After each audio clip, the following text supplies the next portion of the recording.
because up here in Canada, we don't have Sunday Ticket anymore, so we're at the mercy of what the local cable providers give us on Monday night. Going up against the Washington Redskins in an NFC East battle. And a point that I'm going to talk about, I'll just throw it here right now at the top of the video. Every NFC East game is always unpredictable. I guess maybe the only thing you can predict is the Philadelphia Eagles beat the Giants. That's probably the only consistent, for the longest time it was the Redskins could beat the Eagles, but we bucked that trend here in week 1 where we're able to squeak away with a hard-fought victory, and a victory that a lot of people were like, oh, well, the Kirk Cousins fumble wasn't a fumble. But the thing that happened before that was the refs were riding the Eagles all game long. And I think if you're doing like a tally of bad calls in favor of the Eagles, it wasn't as bad as the game against Carolina. And not to sound like, oh, every game's had refs. Literally, the Redskins game and the game against Carolina have been the only 2 games that the refs have been blatantly going against the Eagles. Not saying there's a conspiracy or anything that would be asinine. But just, every team probably about four-ish games a year, the refs for some reason just seem to be absolutely against you, and those have been our 2 so far. So I kind of felt that like an eye for an eye, that Cousins fumble versus the terrible reffing against us, it kind of balanced out. But right now we're going to the top 10 things you guys got to keep an eye on for this game. Keys to victory, just things of note.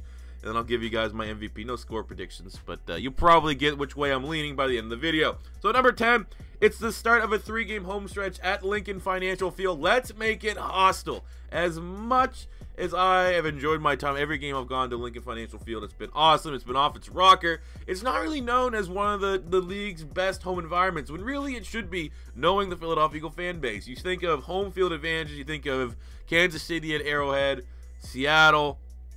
Those are probably like the big 2. Green Bay at Lambeau is a big advantage. I mean, maybe Foxborough for the Patriots, but you don't really think about Lincoln Financial Field when you think of how rabid our fan base is. It should be, and I can admit, not fair weather fan base, but when the team gives the Philadelphia Eagle fans something to cheer for, something to get behind, it is a much better environment. And it looks like that's what they're providing us with this year. But I need the link to be hostile. It has never really been that hostile unless there's like a bad ref or something like that, or bad calls or an injury or something like that. Other than that, it's a good environment. It's not a notorious one. It's not a one that I really think the rest of the league fears coming to. We need to establish that. We need to make that link what the vet was. I wasn't old enough to ever go to the vet, or even I started watching football right near the end of the vet's tenure, but that had a reputation. Teams did not want to come play there. Right now in the link, it's you get some shit from the fans. That's about it. So hopefully, with the hype behind the Wentz wagon full blown, we can make the link a hostile environment this year, not just a good one. Going to number 9 is we are really good against the run this year. We're in the league. I don't think there's anyone else in the league that's a better run defense than us. I think it was between Philly and Denver, and we all saw that when Orleans Darkwell ran for like 150 yards against the Broncos, it shot them down. By doing that, we'll be able to keep Washington off balance, and that certainly works in our favor. Who's gonna be the running back there? Literally, Washington's a team that can't have Kirk Cousins. There's not many teams, so this is kind of like, not just Kirk Cousins, but they can't have the QB throw 30-some plus stuff. It's just not going to work. But with how our run D is, a team like Washington, they always want to try to mix in the run. It hasn't always worked. Even with P-Rod, you get like 3 yards per carry, but they still mix it in. Credit to the Redskins, they never really abandon the run in the games that I've watched them play, which have been against Philly, the game against Oakland, and I saw the tail end of the game against the San Francisco 49ers. They still try to commit to a balanced front. And when you can stop that, which we should absolutely be able to do, it's going to go into point number 8, which is kind of a double up on a point, is Cousins is turnover prone. In the clutch, Kirk Cousins is turnover prone. We saw it with the fumble. He had two picks against the Eagles in the opener. And you know why he's turnover prone, especially against the Eagles? It's not because, he's not a good QB. He's a solid quarterback. It's because the pressure. We can put unrelenting amount of pressure on Kirk Cousins. There's no way in hell that offensive line is going to be able to hold up. Trent Williams is not 100%, and he is their best offensive lineman by a mile. We're just going to put him on his ass. We're going to be up in his face the entirety of that game, allowing our makeshift Band-Aid but excelling secondary to make some plays. And another thing to go with Cousins is there's no chemistry with Terrell Pryor yet. When we played the Redskins the opening week, they looked off. Pryor probably could have had a long touchdown in that first game, but they just overshot each other. They didn't look like they're on the same page, and we're kind of worried that when they play Washington week 7, week 6, week 7. Maybe they have some chemistry there. Maybe they're one of the best duos in the NFC, and it's still not there. I'm a Terrell Pryor fantasy football owner, so I've been low-key. I've only had to play him twice, but I'm still trying to see, like, how's that going? Is it looking like it's a worthy start against any team that's not Philly? And it still does not look good. He had that one touchdown, I think it was 2 weeks ago, and it was 100% like a push-off. It should have been a touchdown whatsoever. So there's no chemistry there, which is certainly a positive for the Philadelphia Eagles and our secondary.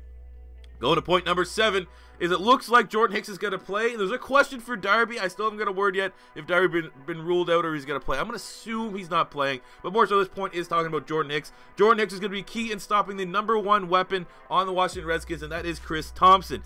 You know, we have right now, after that Carolina game, you say, what's the best thing about the Philadelphia Eagles defense? Our corners are playing good. Everyone knows our defensive front is elite. But you say the linebackers. The way that Michael Kendricks and Nigel Bradham finished that game and the way Hicks started that game against Carolina, our linebackers look very, very legit. And those are the guys that are going to have to key in on stopping Chris Thompson. If you need help, we have 2 capable safeties in Rodney McLeod and Malcolm Jenkins that should be able to. But there's no way in hell that you're going to let Chris Thompson get another big-time TD against us. Against the Eagles in week 1, Chris Thompson had one of those crazy, just could not stop him to save our life touchdown runs. Could not, made us look like we're like, 7-year-old trying to tackle a greased up naked deaf guy.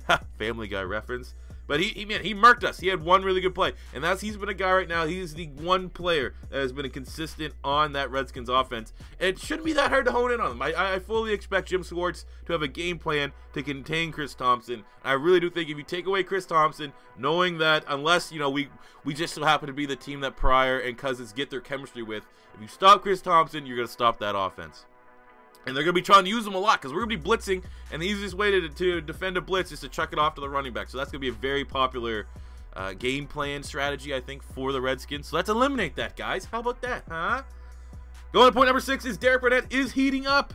Got his first sack last week, got a bunch of pressure. I'm not even going to hold that Cam Newton penalty against him. That was ridiculous. So, I'm expecting more snaps from him. Right now, I think, according to Pro Football Focus, Vinny Curry is like top 5 against the run. So, it seems like we're going to have a rotation there where it's going to be Vinny Curry on clear running downs, and then you're going to summon Derek Barnett on clear passing situations. And I'm completely fine with that, but I do want to see Derek Barnett continue to get more snaps, and I think he has earned it. He had a really good game against Carolina.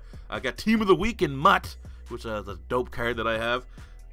So, yeah, man, they got to watch out, man, for how the Philadelphia Eagles dominated the Washington Redskins offensive line in that opener. I think now we have Derek Barnett who's ready. He's hot on fire. We didn't have that week 1. It's just another weapon to add to the cog, to the machine to get after Kirk Cousins and make his life a living hell. Going to point number 5 is Ertz and Wentz is the deadliest combo in the NFL right now. And the Redskins didn't really have an answer week 1. I don't know. Literally, it seems like every pass from Wentz to Zach Ertz is either moving the chains on 3rd down or it's a touchdown. And no one's been able to stop them. I have Ertz on my fantasy team. He hasn't got, I think he's the #1 scoring fantasy tight end right now. And he's the #1 TE production-wise in football. And it is not, I don't even think it's really that close. Maybe Travis Kelce's in there. But right now, the way that they are playing, that's absolute money. That is absolute money. And I expect that to really continue. They have some good cover linebackers back there, but it's more so the safeties were out. We all made talk that no Sua Cravens, and it showed, man. Ertz had a big game against the Washington Redskins. Sua Cravens is still not back. And, those linebackers pretty much were good if they couldn't cover Zach Ertz. So I'm expecting another big day from potentially the league's deadliest combo in Zach Ertz and Carson Wentz. Going to point number 4 is Lane Johnson is back, so we're going to have not only a better run game for LeGarrette Blount against a pretty good run-stopping defense, even though they don't have Jonathan Allen, and Wentz will actually have a pocket to operate. A big battle is going to be Lane Johnson versus Ryan Kerrigan, 2 of the best tackle/defensive end battles you're going to see within the NFC East. And, someone was trying to trip me on Twitter saying that Lane Johnson has got murked by Ryan Kerrigan. I'm pretty sure he was thinking of Vitae, just because Redskins fans are pretty much illiterate for most part. Not all, yeah. Some good ones here that I know subscribe to me, but most of the ones on least that I find on social media are, they have a bus pass for the short bus. But that's going to be a big battle, man. Lane versus Kerrigan. Revenge. Every single time that Lane Johnson's on that field against Washington, it's a revenge game from when Kerrigan absolutely destroyed Hal Vitae because of the supplement suspension in the 2016 season. But, you know, more so against the Panthers, man, with Vaitai. The Panthers were abusing him. It looked like every single time Carson Wentz had to have his head on a swivel because his pocket was collapsing. But now with Lane Johnson back, he should have a nice clean pocket for the most part. Going to point number 3 is Carson Wentz needs to prove why the MVP pipe is legit in another primetime game. Primetime game against Panthers, he balled out, his jersey sales went way up, and the hype got real for the MVP. Back-to-back, we're here on Monday night, NFC East. This game here is, you know, if we beat the Redskins in this game, we're almost ready to stick a fork in the NFC East. We're going to be, what, 3-0 in the division, 6-1 on the year. Don't want to put the, you know, I really want to get that one Dallas game out of the way so we can kind of see how that's going to go. But, I mean, we're getting real close. If the fork is getting ready to be stuck in, we're on, like, the downswing if we can beat this Washington Redskins team. So it's time for not only this Philadelphia Eagles team to take command, it is time for Carson Wentz to prove once again in prime time. It's not going to be the last time. Put it this way, the way that these Eagles are playing, this is not, we're going to get a couple games, I would assume, flexed in a prime time. But the way that they're playing right now is Wentz, it's his time to prove that he's a legit MVP candidate. Going to point number 2 is that the Washington Redskins are good. The NFC East games are incredibly unpredictable, and you cannot overlook them. Like, they're so good that I'm not even going to say this game's a trap game. A trap game would imply that the other team sucks. The Redskins can certainly, if the Philadelphia Eagles aren't playing at the top of their game, the Redskins 100% can come in and whoop us. There's not even like, oh, well, if the Eagles aren't playing their best football, there's a chance that the Redskins can squeak out with a victory. If Philly plays like shit, there is a good probability that the Washington Redskins could spank us, could beat us by 2 touchdowns. So we need to play. I don't think this is ever going to be the case. I think every time that the way that Doug Pearson's running this team, every time we play an NFC East, a rivalry game, this team's going to be ready to fight and go to war. But, you know, for fans, a lot of fans right now kind of trying to take it like, yeah, the Redskins, you barely beat the Niners, this and that. They are fully capable of beating this Philadelphia Eagles team. So we need to bring our A game, which goes to point number 1. The Skins are missing their best player. There is no Josh Norman. ALSHON Jeffrey needs to eat. We've been saying all year, me in particular, ALSHON Jeffrey's been drawing elite corner competition, and that's why his stat lines aren't so good. No Josh Norman. ALSHON needs to have a big game. There's no ifs, ands, or buts about it. This is why, you know, he needs to show why he deserves to get paid like a wide receiver 1. I know right now he's helping everyone else around him look better, but he needs to also produce. And this is his opportunity in prime time against a very weakened secondary, which is why my MVP for this game is also going to be ALSHON Jeffrey, because I think this man, he feasts. He absolutely will feast here against the Washington Redskins. So there you go, guys. That's my game preview. Let me know what you guys think about it in the comment section below. If you're hype, smash the like button. If you are hype, if this is your first time stopping by, don't be afraid. Hit that subscribe button. And until next time, it's C4 saying fly, Eagles fly. And I can't wait for Monday night. Enjoy the Sunday games.